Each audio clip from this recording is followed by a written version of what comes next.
I'm Maureen Langan. Hanging with Langan tonight is the author of Confronting Political Intimidation and Public Bullying. It's a citizen's handbook for the Trump era and beyond. We have to fight the bullying and the intimidation. He is a retired professor emeritus of UC San Diego, where he taught media, literature, politics in the U.S., France, and Japan. He's authored a number of books and articles. He hosts a personal blog called Unsafe Thoughts at roddyreid.blogspot.com. It's about education, bullying, and the fluidity of politics in dangerous times. He is a current member of the San Francisco chapter of, I love this, it's a new activist group called indivisible.org, nearly 6,000 chapters nationwide. It's been pressuring politicians to protect the legacy of the New Deal and Great Society, which means protecting Social Security, Medicare, and Medicaid, and imagine this, civil rights. And it, of course, opposes efforts in Washington to dismantle social services, healthcare, and consumer protections. And we'll talk more about Indivisible moving ahead. But this book is such an easy but important read, Confronting Political Intimidation and Public Bullying by Professor Roddey Reid. Thanks for being with me tonight. It's my pleasure to be here, Maureen. This is a powerful and a very accessible book. What is, in your terms, political bullying, and how does that differ from any other type of bullying? Well, political bullying or political intimidation, it's a huge thing. It's been going on and building for the last 30 years, and the way it differs from personal bullying, in many ways, it's actually quite similar because it's a kind of preemptive aggression. It's a way to put the other party on the defensive. It's a way to actually try to humiliate them, to paralyze them. I would say, particularly in terms of political bullying, you have obviously this takes place most often in the context of elections, and one thing that it shares with regular bullying is a focus on the opponent's character. Why do you focus on an opponent's character? Because it's much easier to make all sorts of allegations about someone's intent, their character, and so on, and those are not easy to prove, of course, but they're even harder to disprove. So that's how it puts the other party on the defensive. It puts them in a position of weakness, and this is but where it differs from personal bullying is the fact that it completely distracts and takes the discussion away from any properly political discussion, the issues, what's at stake in someone's candidacy, what kinds of changes they want to make in the political system. But you would think so it's a way of actually avoiding politics. Yeah, I was going to say you would think exactly, and getting elected by avoiding substantive issues and being knowledgeable about. There's a real art to that, and it's being widely practiced today. Doesn't make me feel very good, to be honest with you, Mr. Roddey Reid. You said. Oh, I'm sorry. So it's not your fault. It's my motto. It's my small attempt to say, look, here's the lay of the land. This is how this political intimidation and public bullying work. We're all familiar with the K through 12. Most of us have been bullied mildly or worse. Bucktooth Wally. I was Bucktooth Wally. Yeah. I had bucktooth. So the thing is, so we think we know what it is, but when it comes to politics, it really is. It takes on a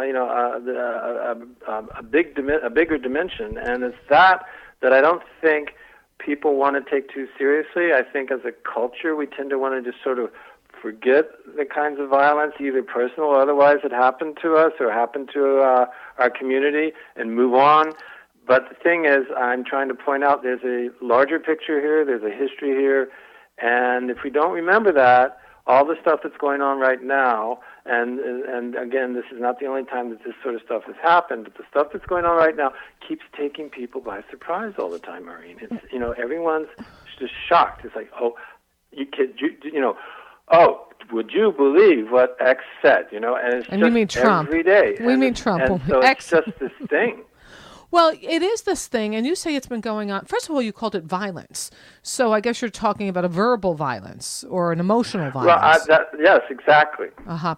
But it also can, verbal violence also, it's not just, a tone, it's not just calling names and so on. It's also, verbal violence quickly, and particularly these days, has shaded into threats of physical violence. I mean, I think one of the things that people haven't brought up too much is that, just last summer, you had one candidate threatening another with arrest and incarceration, should he be elected, and should that other party, should she be elected, she was threatened also with even political assassination through the so-called Second Amendment people.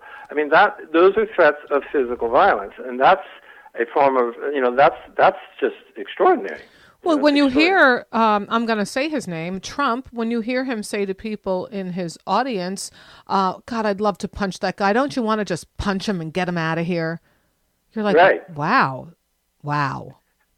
I mean, I could go visit an alcoholic relative for that kind of language. I mean, well, it's something that this is where he's a breakthrough, and he's a breakthrough in the sense that there are certain sort of norms and rules of, I wouldn't call it polite speech, because politics is not about being polite. It's very rough and tumble. But nonetheless, there's certain sort of, limits to what one says in public, into the media, and so on and so forth, either about one's opponent or whatever. Those rules, and the Republicans have been pretty good, and Democrats too, have been about keeping things within bounds. But Trump, he threw that all out the window, and quite deliberately and quite joyously. And I must say, so there's a form of violence, but it's not just his alone. It's again, I can give examples going back in time. Well, this is what I wanted to ask you. That, but I'm sorry, yeah. I'm cutting up because we have to take a quick break. But if you'd stay with me more, I'd like to ask you. You're saying Trump did not begin this bullying, this aggression in politics. So I'd like, when we return with Professor Roddey Reid, Professor Emeritus, UC San Diego, I want to know how, you said it's been going on for about 30 years. I want to know its inception, what caused it. And are we ever going to move away from this, or is this the new norm? People getting elected by being the biggest bruisers verbally out there. Stay with me. More with Roddey Reid just ahead. His book, Confronting Political Intimidation and Public Bullying. I'm Maureen Langan, and this is KGO. My guest, Professor Emeritus of UC San Diego, Roddey Reid, his book, Confronting Political Intimidation and Public Bullying. We've been talking about, of course, the current state of affairs in our country, where one person seemed to be less about policy and more about bullying. We saw that. We saw the mocking. We saw the intimidation. But, Roddey, you say that while Trump has probably aced it when it comes to this way of being, that this goes back 30 years or so. Well, it goes back a very long time. And I mean, look, politics, as I said earlier, is rough and tumble business. It's not about being polite. It's not about making nice. It is about power. And I think one thing that we get caught up a little bit in is, focusing on what so-and-so said, and some of these things are quite awful. But in the end, it really is about power. It's not about someone's character. So there are bigger things than any one personality. So going back in time, you can look at in the late 80s, racist attack ads that were put out, the very famous Willie Horton ad. Oh, for Dukakis. That was used to destroy Michael Dukakis in 1988 in the presidential elections. Mm-hmm. But I think, and then you can look at the attacks on John Kerry, and then the Georgian senator whose name I can't remember, who was a triple amputee. These are in 2002 and 2004. Wait a minute, we had a triple. Sorry, Roddey, we had a triple amputee running for president. No, I'm sorry. This person was running for Senate, John Kerry himself was running for president, and he was a war hero, and made the ultimate sacrifice, the greatest sacrifice possible, and still be living.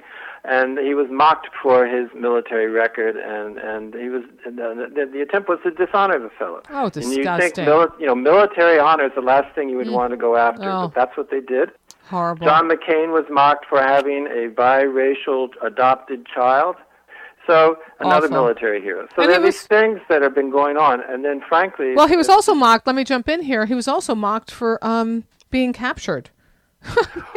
Well, being captured as a weakness, as if there's some crazy idea that somehow one is in total control of events, and if one is not in total control of events, then one is a victim of circumstances and therefore a loser. And if anyone knows anything about combat, and I don't think the person who is mocking McCain in this case knows anything about combat, you're not in control. You know what? I'd like to see him endure what McCain endured. I don't agree with McCain's politics, but my respect for him and his character is absolutely immense. He's a class act guy.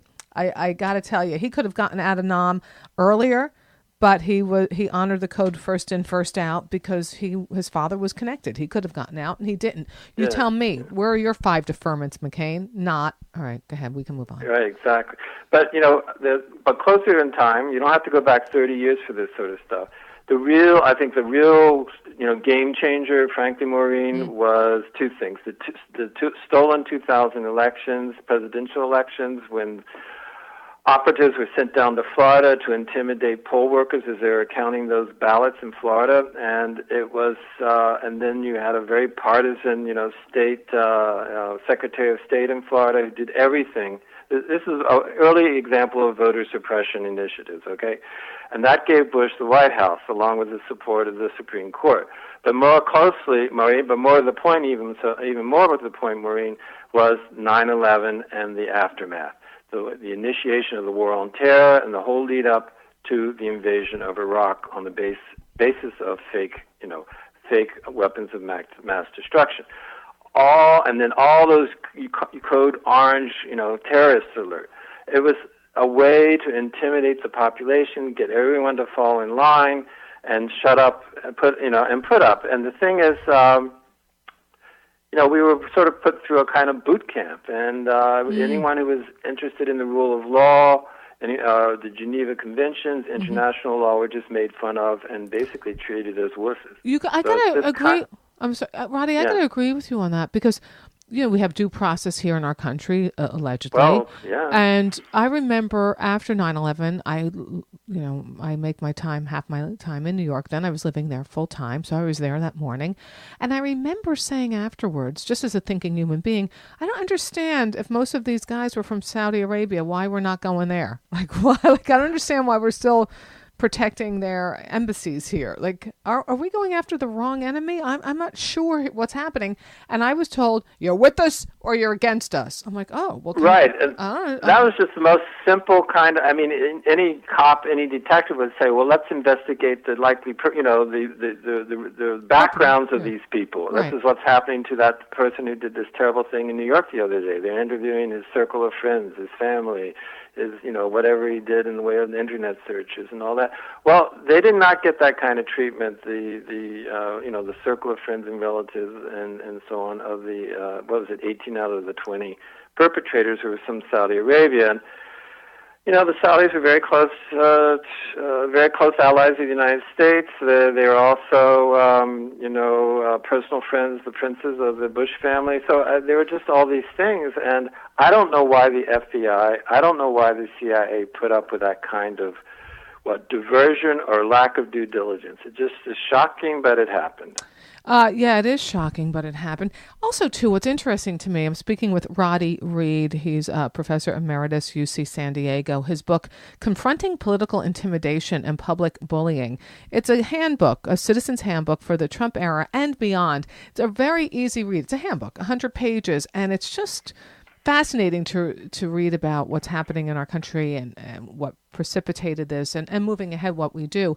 What's also fascinating to me, Roddey, is the making of this folk hero out of this very wealthy guy.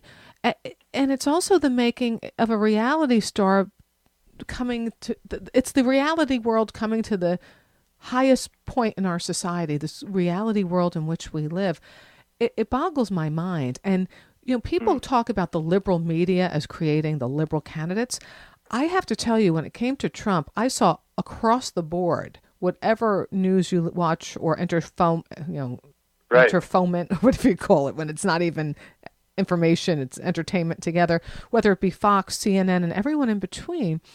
You saw Trump as an entertainer, ratings getter. So the amount of time given to him and whatever he was doing and his exploits and his shenanigans, he had so much more time, on-air time, than his candidate. Absolutely. And we go ahead. We made this reality star. We created this monster in a lot of ways. Right. And it's absolutely true. And the thing is, I think what's important is that yes, he's very much a creature and creation of the media.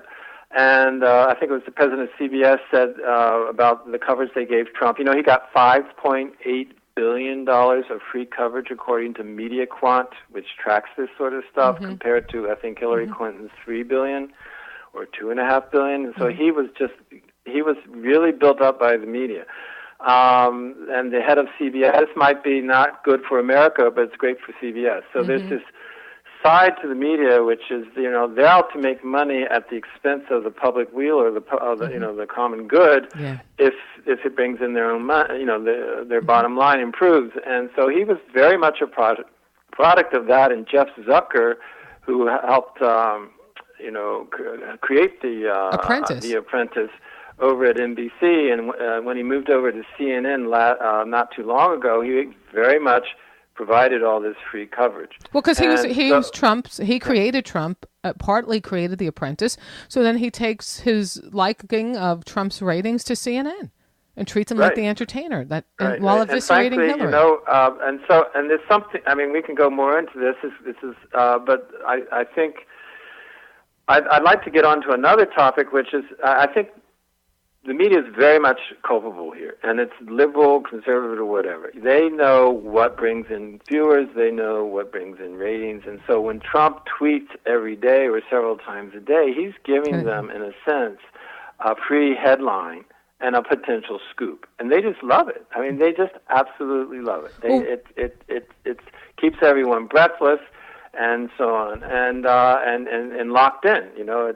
We're as locked into the news as we are into Facebook. It's amazing. Well, I'd like you to stay with me because we have more to talk about, and I want to. So we'll talk about beyond Trump and this post-truth America just ahead. And I'm curious if you think, scarily, I think it's very scary that the biggest bully is going to wins in our future. That's going to be the new wave. I hope not. My guest, Roddey, Reid. Check out his handbook. It's fantastic. Confronting Political Intimidation and Public Bullying. I mean, I'm telling you, it's just a quick page turner and fascinating stuff. All right, I'm Maureen Langan. More just ahead. This is KGO. I'm Maureen Langan. You are hanging with Langan here on this Sunday night. Roddey Reid, Roddey, Reid. He's a professor emeritus, University of California in San Diego. He hosts a blog on contemporary politics and bullying called, what is the name of your blog? Oh, the name of my blog is Unsafe Thoughts. And his book, you're going to love it. It's a handbook for people like you and me, people who think and read and want to know more. Confronting Political Intimidation and Public Bullying. We've been having a great chat here. I'm concerned, Roddey, about this. Yes. Wondering if in the future the biggest bully is always going to win. If that's what it's going to be, the person who intimidates the most gets to become the next president, because we saw that happen here. But one thing you address in your book, this post-truth America, when did we get to a place where we were considered post-truth? And what does that mean to you? Well, again, it's a little bit like fake news. A friend of mine, not a friend, but a well-known African-American writer, Walter Mosley, detective writer, who, by the way, would be a great guest on your show someday, I think. He at the Berkeley Book Fair, he said, look, people talk about fake news, but look, as an African-American man, I grew up with fake news. It's just that the media were not really reporting accurately or fairly on my community. And I think, so it's a little bit who you ask. But post-truth, to go back to your question, I think post-truth era went into high gear pretty much around, I would say, with the build-up to the war to Iraq and this whole business of weapons of mass destruction. And you had a lot of media So this is not simply a social media thing. This precedes social media. Social media accelerates it. Anyone can put out fake news or non-truths as they wish on Twitter, Facebook, wherever, but it actually predates that.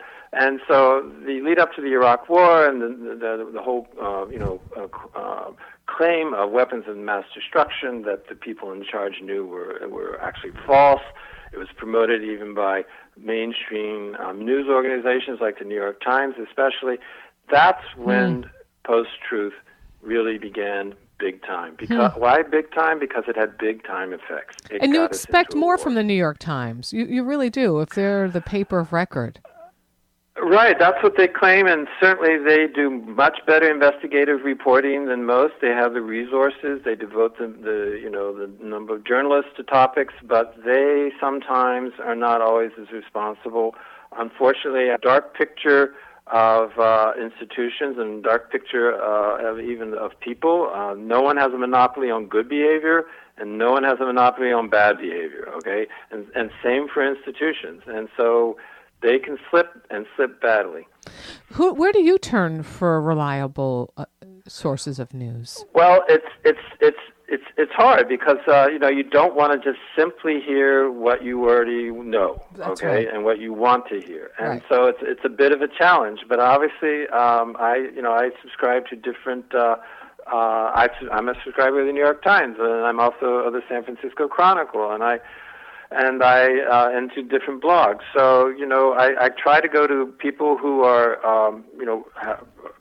have professional experience, a sort of demonstrated record for being accountable, because accountability is everything. See, the thing about post-truth is there's no accountability. You can put out something, and then you don't have to back it up. Well, isn't that that's the truth? That's just amazing to me.